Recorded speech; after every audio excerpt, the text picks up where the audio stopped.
Hi hello welcome back to Shiva Anusha channel. ఈరోజు మీకు నాటుకోడి కూర ఎలా ఉండాలో చూపించబోతున్నాను. ముందుగా వీడియోలో చూపించిన విధంగా కూర కావాల్సిన పదార్థాలన్నీ రెడీగా పెట్టుకోండి. ఇది నాటుకోడి కాబట్టి ఇది నేను కుక్కర్లో వండుతున్నాను. ముందుగా ఉల్లిపాయల్ని పేస్ట్ చేసి రెడీగా పక్కన పెట్టుకోండి.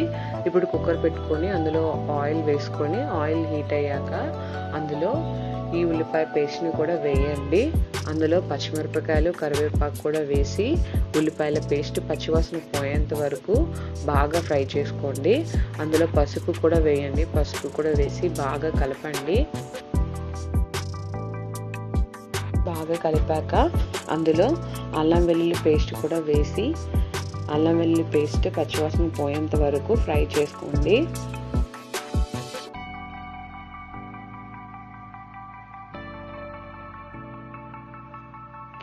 అల్లం వెల్లుల్లి పేస్ట్ పచ్చివాసన పోయాక అందులో కూరకి తగినంత కారం వేసుకోండి. కారం కూడా ఆయిల్లో పచ్చివాసన పోయేంత వరకు ఫ్రై చేయండి. ఇంతలో టమాటీలను కూడా మిక్సీ చేసుకొని రెడీగా పక్కన పెట్టుకోండి.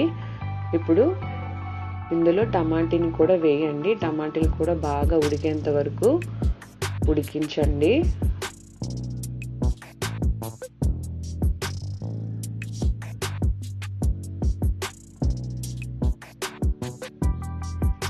టమాటాలు కూడా బాగా ఉడికిన తర్వాత అందులో కడిగి పెట్టుకున్న చికెన్ని కూడా అందులో వేయండి. చికెన్లో కూడా చాలా వాటర్ ఉంటుంది. ఆ వాటర్ అంతా బయటకు వచ్చేంత వరకు ఆ టమాటా పేస్ట్లో చికెన్ని బాయిల్ చేయండి.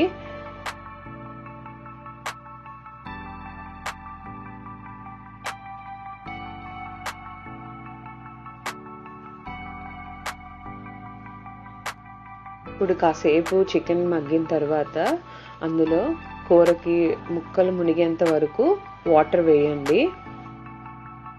ఇక్కడ నేను తీసుకున్న కోడి కొంచెం లేతది కాబట్టి నేను 2 విజిల్స్ వేయించాను. మీరు కోడిని బట్టి విజిల్స్ వేయించండి.